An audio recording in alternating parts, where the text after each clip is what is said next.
everybody. And once again, my name is Stephanie Gadwa, and for those of you whom I haven't met, I'm the Vice President of the Economic Club, and it's my pleasure to welcome you to our luncheon today. Before we begin, we are reminded and we respectfully acknowledge that we are on the traditional territory and home of Indigenous people, the Wendat, the Anishinaabe, the Haudenosaunee, the Chippewas, and the Mississaugas of the Credit First Nation, land steeped in a really rich history dating back many generations. The purpose of our acknowledgement today is to show our gratitude and our respect for their contributions and to recognize the role of treaty making in what is now Toronto. For those of you who might not be familiar with the Economic Club, we are one of Canada's national podiums of record and one of the only nonpartisan national public policy platforms that unite leaders, innovators, and experts to discuss and address key issues shaping the future of our country. Our foundation is firmly Canadian, but our influence spans well beyond our borders. Our commitment to fostering collaboration and promoting thoughtful debate continues to drive so much of the work that we do. The Economic Club is more than just an event platform. It's a platform for transformative ideas, helping to guide Canada towards a brighter and a more prosperous future. Now, we know events like this one would not be possible without the generous support of our sponsors. So a big thank you to Oxford for supporting today's luncheon.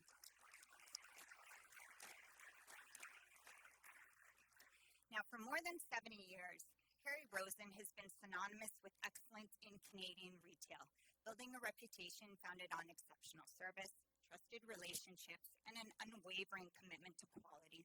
Today, we're joined by Larry, Ian, and Graham Rosen for a unique conversation on leadership, legacy, and the future of the Harry Rosen brand, exploring how one of Canada's most respected family businesses continues to evolve while staying true to the values that made them such a Canadian institution. Rob Kumer, President and CEO of Kingscout Capital, will be leading the conversation today. Let's give them all a warm round of applause. Thank you for everyone for taking the time joining us. Good afternoon, and we are here for what I think will be an incredible, very interesting discussion. And I love, Stephanie's introduction. This is all Canada. The Economic Club of Canada is all about Canadian content. And what better guests could we have than these three? If you ask anybody in the room, you ask anybody outside of the room, you say the words Harry Rosen, everyone will know exactly what you're talking about. It is probably the most storied retail success story in Canadian history, and this will be a discussion about leadership, succession, strategy, customers. And we not only have one generation, but we actually have two generations to help us through that discussion. Harry Rosen was founded in 1954. The business has grown from a founder-led menswear store into a nationally recognized luxury retailer. And what makes this conversation especially compelling is that we have three leaders here representing not just different roles, but the evolution of the business and different eras of the business. And so I want to talk about a whole range of topics. We don't have a lot of time. We only have 40 minutes. There's a lot to cover. And so let's just get into it. I'd like to welcome Larry, Ian, and Graham Rosen. So I'm going to start with Larry, and only because you're the most experienced. So as I said, when we think of Harry Rosen, we think of luxury men's retailing. But to you, he was your father. He was a sort of a celebrity around Toronto for sure. I remember seeing him from time to time in the store when I would shop there. But tell us a little bit about who he was and what he started when he founded the first store and why it's been successful over all this time. Thank you. I think when I think of my father, my father was the quintessence of being an entrepreneur.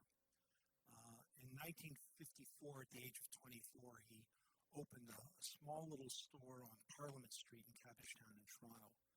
And he effectively willed the business into existence through his determination. He networked, found customers, he wrote up cards with their information, the first CRM, and he basically had no inventory. He just had bolts of cloth and a few ties, and he just determination destination. That's what entrepreneurs are like. They're very determined, very passionate, and he just willed it, and he built an incredible business. So that by 1961, he realized he needed to be closer to Bay Street, so he moved on to Richmond Street. I don't know if any of you people remember the old Richmond Street store, and built an incredibly strong business there. And of course, he started advertising. He started the Ask Harry campaign, and he, through the 80s, he expanded across Canada. And but he was always very bold, very visionary. Like when he opened up our Bloor Street store, which is 34,000 square feet, he basically everybody thought he was crazy, but he did it, and he just a shooter. And I think when you look at our history, I think the role that I played in that history was bringing more business structure and discipline to a guy who was a fantastic visionary and passionate visionary. And is there a moment in time where you think the business evolved from an entrepreneurially led, founder-led business into what is effectively today an institutional retail business? Yeah, it really had to happen in the late 80s and 90s. We had to become, we were just too big, too many employees, too many opportunities for us to sort of take the experience of caring so much for your customer and doing it the same in Vancouver as in Calgary or Edmonton or Montreal. You just can't do that randomly. It's got to be a system. And we developed, my predecessor, Bob Humphrey, who passed away, and myself and others, we developed a strong discipline approach. And my father was wise enough to let us as sort of bean counters do that. Right. We'll get into the whole succession theme in a little bit, but maybe Ian, over to you. When you joined, the business was quite a bit different than when Larry joined, obviously. What were some of the opportunities that you saw when you joined the business to evolve it further, build it further? What were some of the things and initiatives that you did and led when you joined? I think almost the first milestone in my professional career was confronting the big question, do I want to join? And I think the thing that allowed me to take what felt like a really big leap of faith. I'm not one of those people, and I'll let Graham speak for themselves, but some people who end up in family businesses know they want to be there from day one. Like, I get to work with my dad. Mine was like, how the heck am I gonna work with my dad? Right. And finding a way to make sense of that, continue to be professional, continuing to. But one of the things that I think is really special about the business we have today is, people use legacy business as a bit of a bad word. They're a legacy. They're old. It's like, well, we're 70 years. We've had to adapt and change many times to be a legacy business. To get to wear that badge, you have to be adaptive. And I think the culture that we've built over time is to stare at the market, stare at our capabilities, and try and match those things. So the first project that I joined and was kind of tasked with was leading our kind of a transformation of our online efforts. When I started, online was 2% of our business, and it was fraught with returns. For the first 10 years, we loved the online business because we made people return to store, and it meant that they would come and get another size. And it never fit. Our return rate was way too high. And by the point I joined, we kind of had lost a little bit of what I think vision should be with what's the Harry Rosen way of being online. It's definitely not taking pictures of things and describing them, the most generic way and allowing you to check out. It had to be a little bit different. It had to build on our capabilities. So to me, what was I looking, why did I join? I think it was a little bit of what's the opportunity to contribute, and there was a pretty exciting hole for me to fill. Excellent. And Graham, and over to you. You joined after Ian. What were the kinds of things that you were thinking about in joining a family business? And I might even just go one step further. Do you view Harry Rosen as a family business even to this day, or do you view it as a business that sells luxury menswear that happens to be owned and run by members of the same family? I would hope I would consider a family business because we're just, still in charge. But one of the amazing things about being a family business is to look decades from now. We're not looking at the next quarter. We're not looking at the next year. We're looking at, okay, how is this position us to be around for another 70 years or get to 100? We're, I think, 73. I forgot what year. 72, turning 73 in next year. But it's all about looking at the long term. And when I joined, I took a little bit longer than Ian. I worked at a couple of consulting firms, and then I was at Shopify. What really was exciting was taking on a challenge. I started by leading our outlet division, developing the strategy for that. And then we dreamed up this plan for this capital expansion, which includes our amazing store that we'll get to that. Yeah, on Cumberland. And Conrad, our former CFO and a mentor of mine, was stepping back, and so that was a great opportunity for me to take on to lead us through that capital expansion and think about how we can be financed for the next generation. So it's been really great joining. We are still a family business. Yes. We complement each other well, I hope. Yes. And we work pretty well together. Yeah, it's amazing. So Larry, when you look at you've got two sons now effectively running the business, and you're still there, and there's a transition. There's a succession and a theme of transition there, frankly, that a lot of family businesses and a lot of businesses at large will go through over time. What to you does that mean? I mean, how do you affect that transition, and what are the things that you're thinking about as you're handing over day-to-day management, day-to-day decision-making to Ian and Graham? I'm going to step back to my transition from Harry for a second. Sure. Actually, I think just on that note, I think that's actually a good place to start. Why don't you talk about the transition from Harry to you, and then how do you either build on that, do things differently, do things the same with Ian and Graham? Listen, Harry and I complemented each other, and we had a great, great team around us. But succession occurred very successfully. I mean, I was obviously succeeded Harry, no problem. But I look back on it, and I always say it was as much luck as it was intention. And the way I view the business is, succession should not be luck. It should be strategically planned. It should be intentional. My guys, I gave them a whole bunch of hoops they had to go through before they joined the business. And, they've been with us for a number of years, and they've developed some skill sets. And I can tell you for sure that I'm 70 now, and I don't think anybody wants a 70-year-old pushing all the buttons in a fashion business. Right. I mean, we all have our best before date. I'm not suggesting I'm there yet, but so they right now I kind of consider that they run the business, and we've transitioned and trained them and worked with them.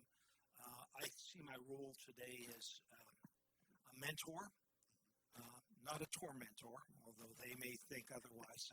I'm still involved at a strategic level, still involved in high-level decisions, and anything they ask me to do. Like I'm going to LA on the weekend to represent us at the Xenia fashion show in LA. But whatever they ask me to do, I'll do. But I'm really proud of them.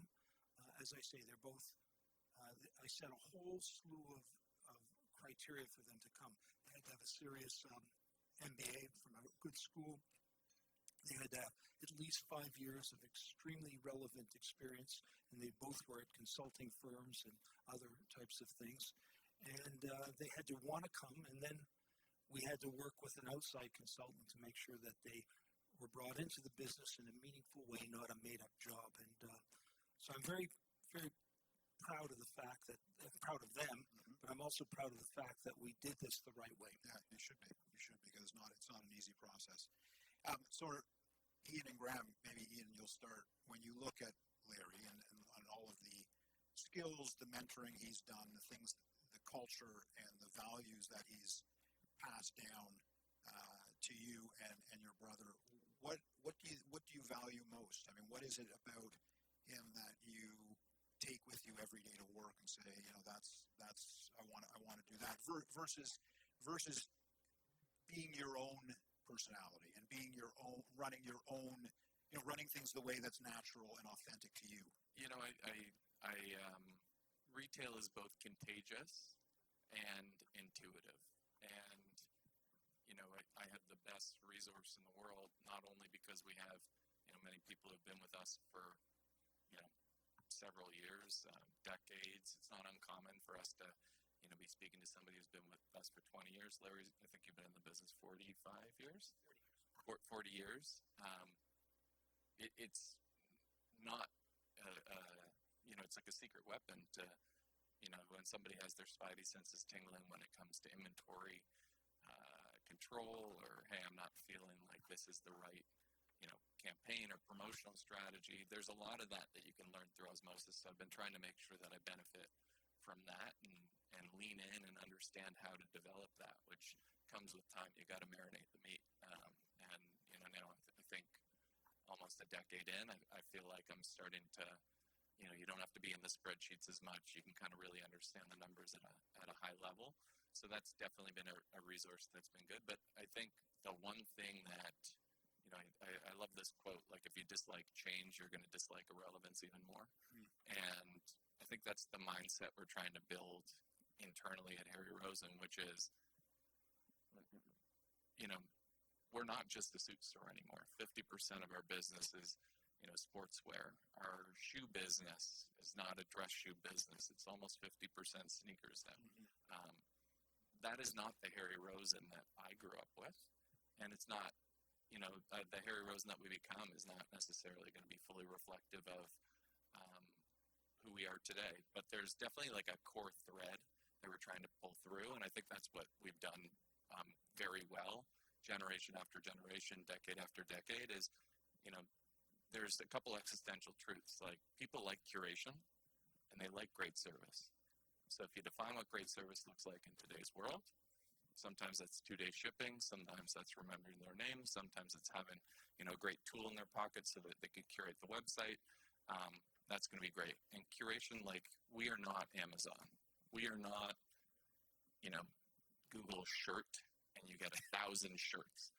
We have to put our point of view and say, these are the shirts you should own. Right. Because it's our name on the, it's our name, it's our taste level. If we stay true to those two things and stay focused, hedgehog theory from Jim Collins, like, focus on what you can be the best in the world at, we're going to keep doing it. Right. We are, like, crazy enough, a lot of our vendors, number 1 or 2 client globally, because there are 0 companies doing menswear at our scale, at a pseudo department store volume level with, offshoot stores that are more in the 9,000 square feet up to flight. Like, there's nobody in the world that is a template for what we're doing. Right. But, we feel like our job is to know the Canadian market and keep going. Yeah, and that's actually, and maybe Graham will just touch on something different with you, because that actually leads into an interesting topic. I mean, when you look at the retail landscape today in Canada, and we look at everyone who's failed, and I don't put you necessarily in a department store category, but as you pointed out, you're sort of a hybrid in between. You're not a boutique and you're not a department store. You're in between.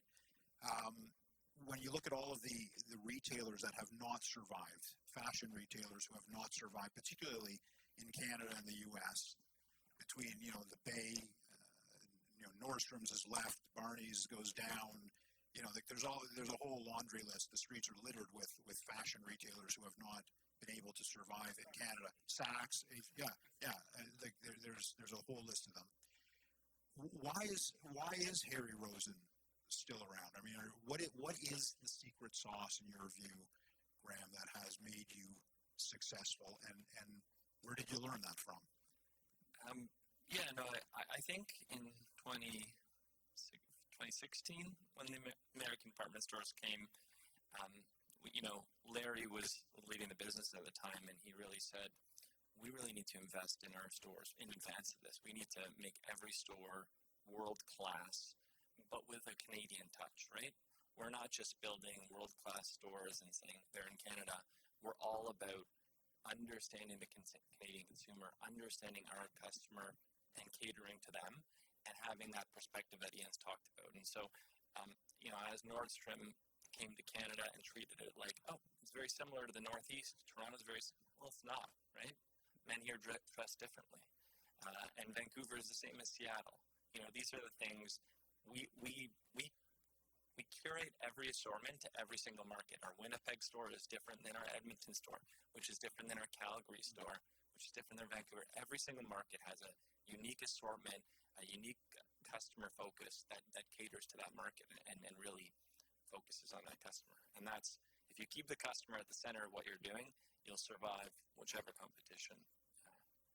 So, interesting point, and that leads, again, into something even different, which is, the retail business, or at least the mall business, I'll say the physical bricks and mortar retail business, has gone through quite an evolution over the last 10 years, 12 years, through the 20 teens. I mean, in the early 20 teens, it was booming, and malls were off the hook busy, and then the onset of e-commerce, and Ian, you touched on it, started, if I'm correct, sort of 2015, 2014, like that. How did that change your business? Were you prepared for it? It sounds like you did a little bit of it at the onset of your career in preparing Harry Rosen for e-commerce, but were you prepared for what was coming, and how has that transformed your business since then? Because it seems to me that it went through a cycle where it's now plateaued. I mean, everyone understands the role of e-commerce, but it's certainly not the threat to physical bricks and mortar retailing that we once thought it might be. I think there is a time, there's such an element of luck based on, I'm listening to a podcast about Google right now and its founding, and those guys had to be at that exact moment to build the business that they did. And I think we've caught some bad luck in terms of timing. Maybe 2016, there was, definitely we were building in a hot time.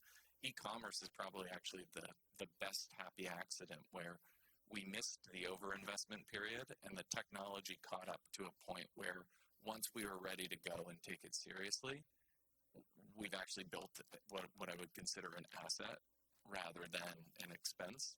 We're not running a software that costs us money. We have digital assets that we've built. They're proprietary. They integrate with our system. They power the experience. So you just got to be lucky and know when you're lucky, and make sure that you're building. You're not backing yourselves into a corner. And I'll hand it over to Larry. But one of our best arguments when I joined the business, I came out with an MBA degree. I was talking about the perfect capital allocation. We're under-levered. And he's like, just wait. And then 2020 happens, and, we don't have a lick of debt on our balance sheet. And, those are the rainy days you prepare for. That's what being long-term oriented gets you, is you can kind of stomach a kick or two, and keep the long-term going. So feel free to. Yeah, I mean, the thing that about a business like us is that you have to evolve and change, and how quickly you do depends on the moment. I mean, we became a very serious online player as a result of the pandemic. I mean, we learned and as Ian says, we were ready. The other thing that was a major change in our market that was, business wear has changed so dramatically. Right. And can't tell it tonight. Can't tell it here. Can't tell it here. No, everyone looks great. Yeah. Love the thighs. So we just, we changed with it, and today our business breakdown is very different. I mean, sportswear is over half our business, and our volume now is greater than it ever was. I mean, we're at record volumes online and in store, and some of that has to do with the fact that they flushed the Canadian toilet and got rid of all the peripheral players, the Bay, Nordstrom, Saks, and all those people. But some of it's that we've just made sure we keep relevant, and these guys are around the world. They're looking at stores. They're looking at retail. They're talking. We're part of an international club of retailers, and we're attuned to the change. I mean, we just had a huge session at our senior level about integrating AI into our work things. I mean, we're not behind on these things, and the minute we start becoming behind, you'll see Harry Rosen starts, going down. But right now, we got a good team. So during COVID, when your stores for much of the time were physically closed, you elected to invest in your stores. I mean, you were actually piling capital into your physical locations at a time when your customers couldn't come see you for much of the time. How was that decision made? Well, first of all, at that time, we weren't actually investing. We did make one major investment. We redid our West Edmonton store. But, we just don't think in terms of years. We think in terms of decades. And, we look at a marketplace, like the decision, for example, at the height of the pandemic to make a very substantial investment in Edmonton was, we've been here since 1981. We plan on being here for another 40, 50 years at least, and we need to build the store that's going to be meaningful to the market. That's what we always do. We always look, and we make sure that our online service complements our in-store service. And the thing I will kind of take out of COVID for my entire career is this idea of partnering with, whether it's landlords or suppliers. Our suppliers really didn't understand what the heck was happening in Canada because the rest of their business unlocked and unstuck well before, especially the U.S. was on fire in 2021. Canada was locked down until March of 2022. And, our orders aren't increasing. We're super cautious about what we're receiving. It was our job to educate them on the situation, but if we didn't have partnership going both ways on that, whether it was, finding ways to get strategic and make it through, and then the way we've come out of COVID, I think, has been with partnership on our minds across both platforms. It's like working with landlords creatively to say, okay, we can't sit still. We feel like, the competitors are no longer just department stores. It's the brands we sell. It's online global players. It's the local menswear, men's and women's specialty store. Right. We're fighting many different fights. So our stores need to be relevant. Okay, we got to invest. How do we do that together? What does your mall need in terms of character, assets? Because we believe that there's a mutually, we give a man a reason to, come to a great mall like Yorkdale or Square One. We give them, a reason to join and make it a family outing. And then in return, let's make sure that we're merchandising the areas appropriately. Let's make sure that there's good access to parking. How can we, what do you want to see from us in terms of new concepts? So we just opened a new store in Oak Ridge this past weekend, which is incredible mall development in West Edmonton Mall. We partnered with the landlord and did a concept store. Brookfield, with our First Canadian Place, we have some folks from our First Canadian Place store here. We struck that deal in like the height of COVID. Right. But we knew that downtown was going to mean something, and how can we make sure that Harry Rosen is the destination for men downtown? So there's so many ways to, make it a win-win. Life isn't zero sum. Right. And we struck an interesting deal in Yorkville as well. Yeah, very cool deal in Yorkville. We'll talk about that in a little while. So, Graham, you mentioned, your customers across the country are different. Your customer in Winnipeg is different from your customer in Alberta and Toronto, Vancouver, and so on.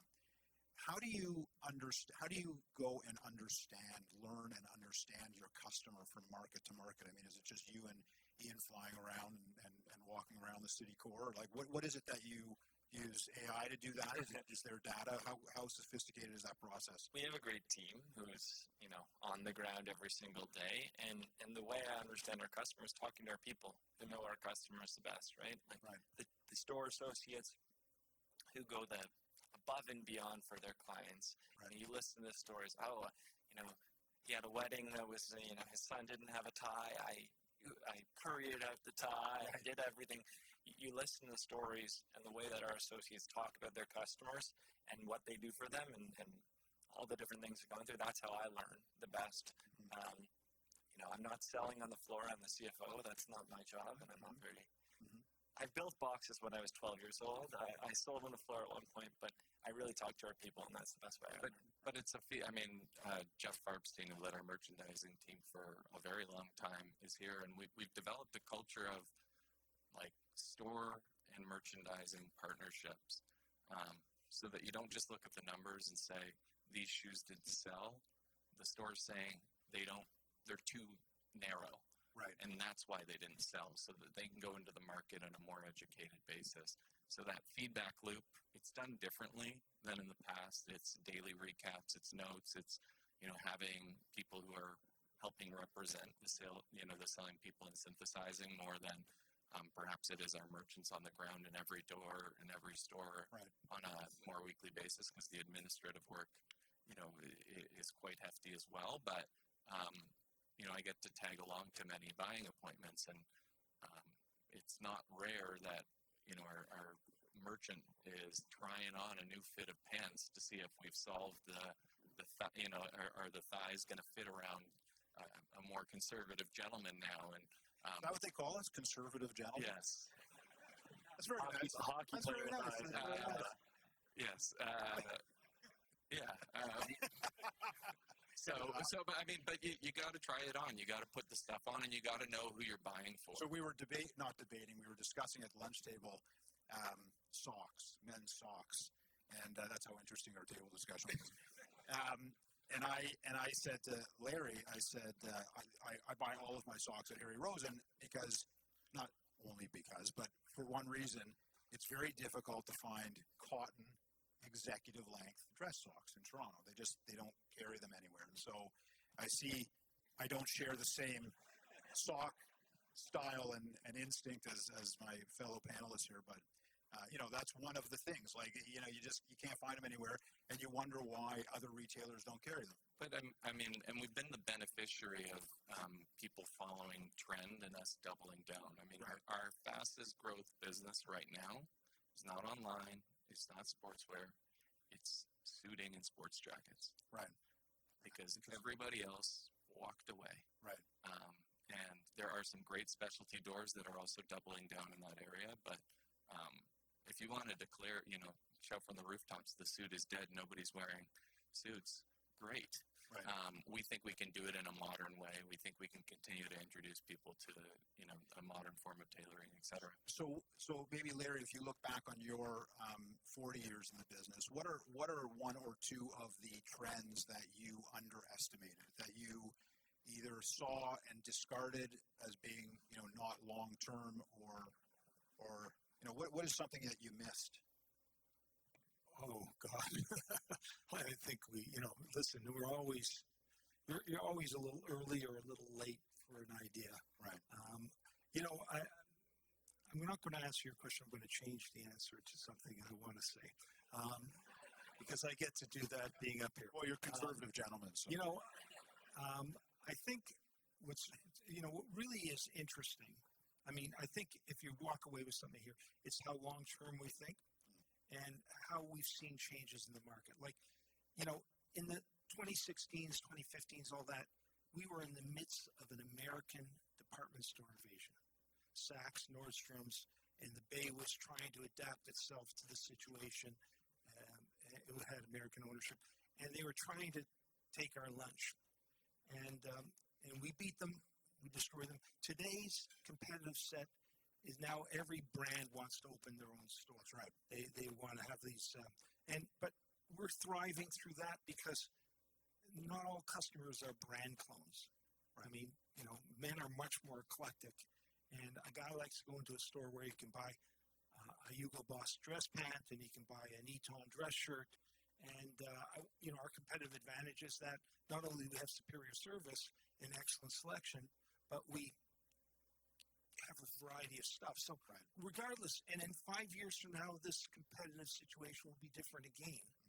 And, we'll be adapted and different again too. And the thing I can assure you through the whole thing is that we're going to be we're not going to be over leveraged, and we're going to be changing and focused on our customer, and we'll just keep growing. And That's the key thing, is just to keep developing your business.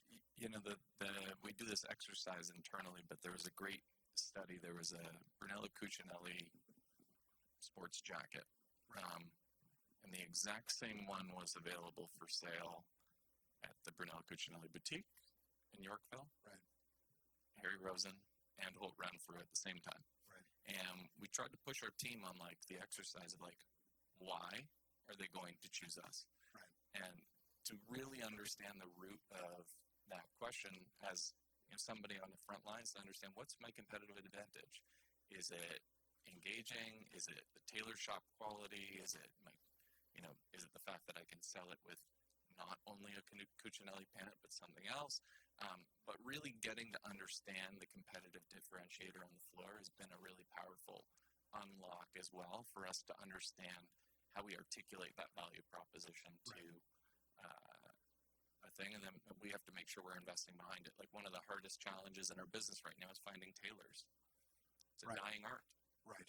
Quality tailoring is something that I would almost say we might have to be subsidizing and supporting for the next number of years, because our store teams can tell you like that's a differentiator. You put something that doesn't fit on somebody or is done poorly. So if someone brings back a garment to your store to get tailored, it gets tailored at your store, or you don't. Yeah, we operate tailor shops in every single one of our locations. Okay, interesting.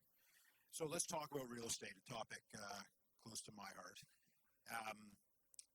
How do you reconcile your store design with your brand? What is it that, so we're building you're building a beautiful store in one of our buildings in Yorkville. You just opened your Oak Ridge Mall store. You've redone your West Edmonton store mall. I've been through your First Canadian Place store. I've been through a number of your stores all over the country. They're all amazing. They're different. They are different. They're not uniform. How do you think about design as it relates to your customer experience, the product you're selling, your placement in your competitive landscape? Like, wrap that all up for me. How does that all work? I'll partner on this answer with Graham, but we've developed a bit of a new design language, which I think is important for us to make sure that the customer's seeing something different. But as we learned in our store in Oak Ridge, and we're learning in Cumberland, maybe doing flat walls on right angles is a little bit cheaper than curving them all. So we've developed a nice partnership in terms of making sure that we're building things that are. Let me guess, the CFO likes right angles. Yes, he very much. And the head of product. I don't know what the partnership is here. Other than telling me he's spending too much money on that. But I think the thing that we want our teams to be able to understand when they walk into a store and our customers, like, what's the story? Why is this store in our network? And with Cumberland, it's our flagship. It needs to be the most eclectic, unique. It's a brand piece. It's about Harry Rosen.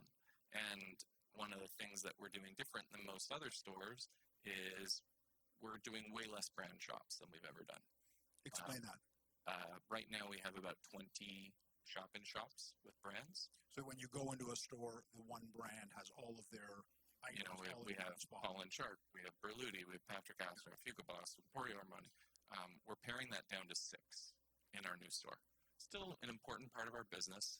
We're still going to carry most of the labels. We are doing some editing because we're losing a little bit of square footage, but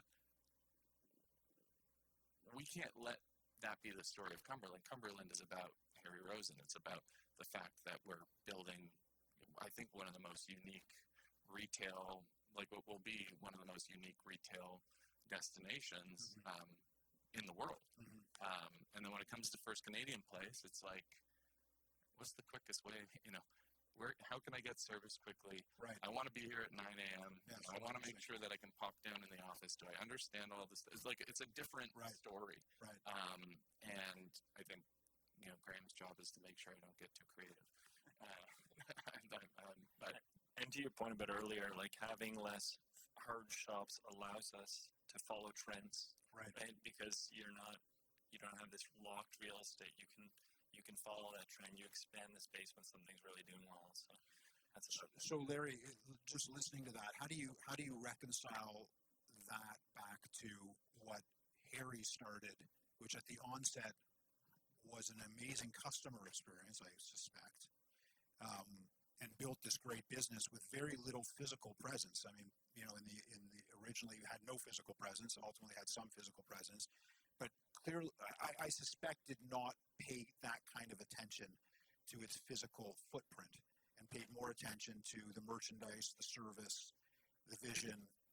How do you buy into the fact that the physical footprint is so important if what Harry started didn't have any of that and was still successful?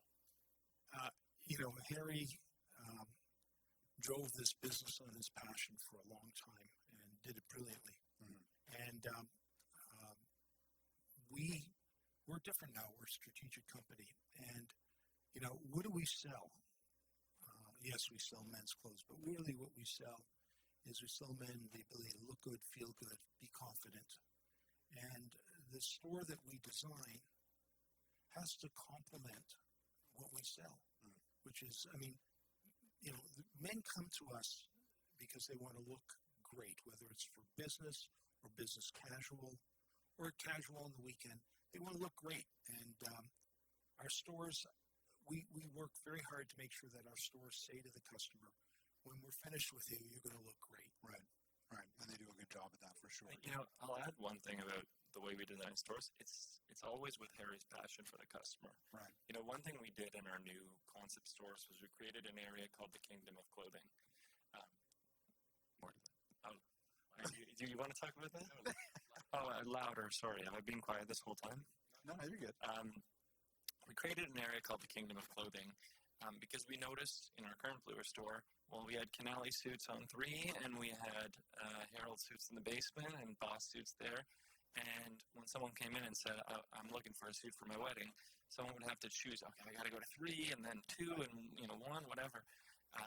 And so what we decided was, let's put Canali in its shop and let's put Canali suits in the Kingdom of Clothing. So if someone comes in and says, I want a suit for my wedding, they can be shown every single brand we have in that suiting area. So, we're designing stores, but we're designing with the customer. So if I had to leave you with one piece of customer feedback, that would be my feedback.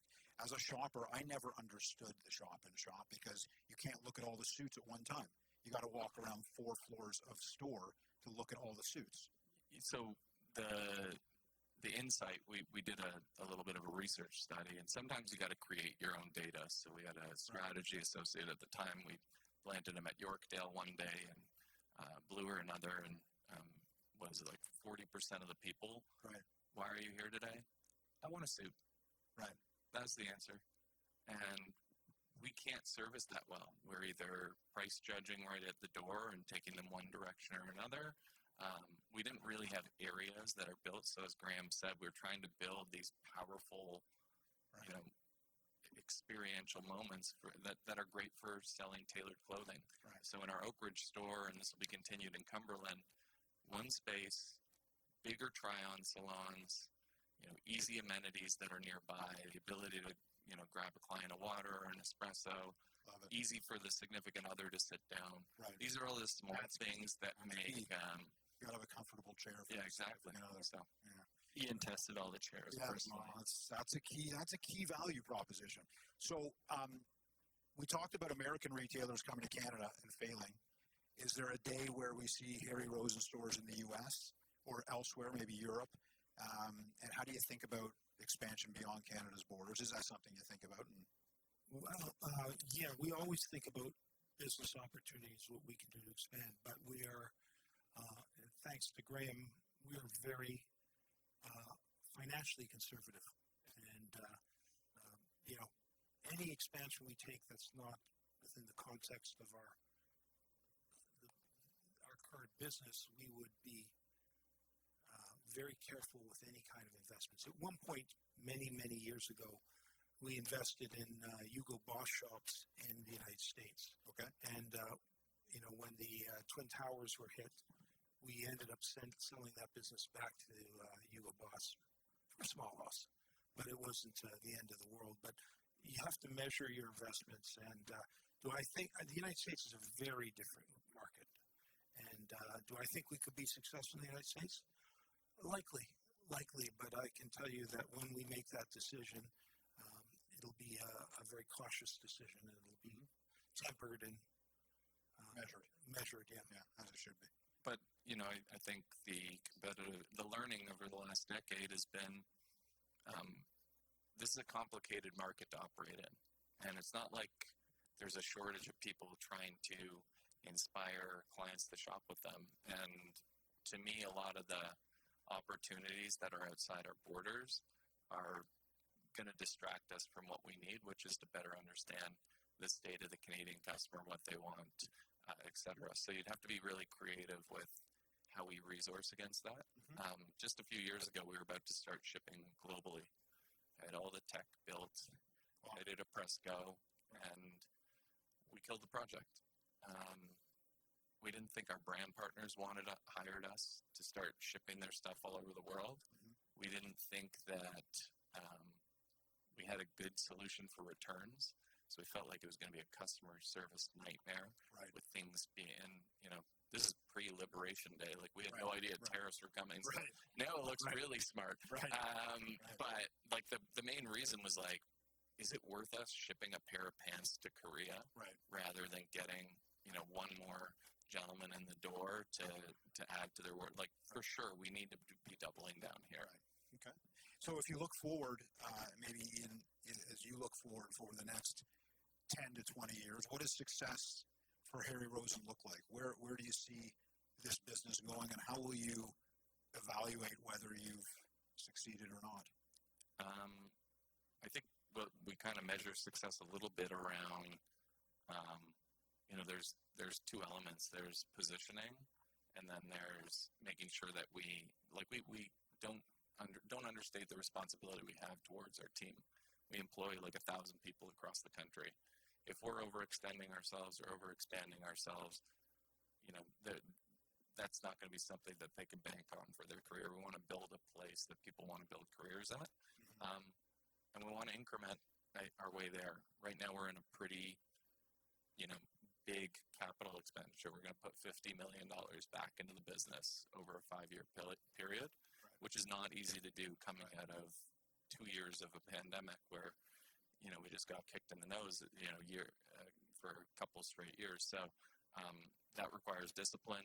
That requires tough decision making. That requires saying no to a bunch of other things so that we can say yes to the right things.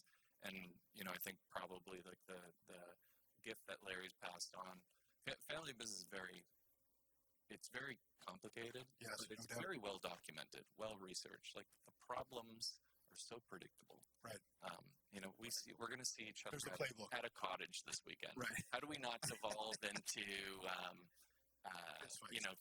speaking about business all the time, but we know what our goals are, and so long as those are shared, I think we'll just keep building. Amazing. Larry, I'm going to give you the last word.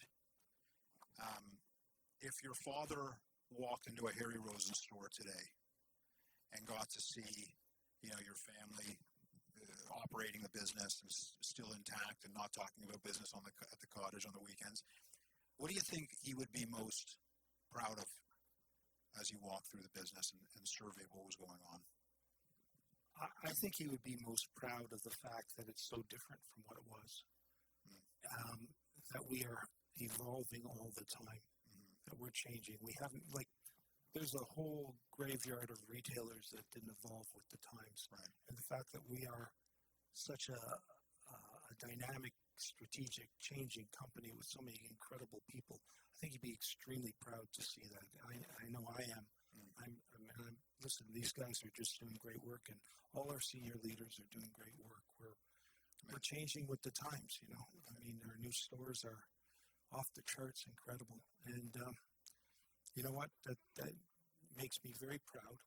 And as a guy who's near the end of his career as opposed to the beginning, I'm not sort of the last couple holes in the round.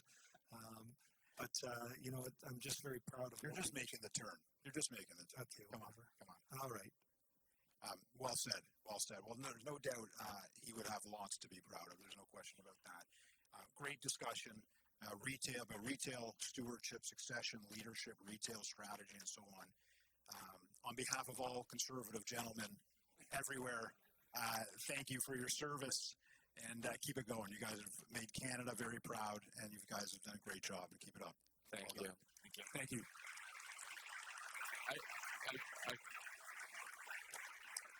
I should note there's a little thing in everybody's gift bag was strategically modeled just enough for you to make a quick visit to the store. It's a $50 Always gift be card selling. because we expect you'll really overspend. A big thank you to Rob, Larry, Ian, and Graham for joining us today. What a great Canadian success story. A big thank you to Oxford for helping to support today's luncheon. And as Larry mentioned, don't forget your gift bag. The team at Harry Rosen has sent along a little something for everybody. Thank you for joining us today, and we hope to see you next time.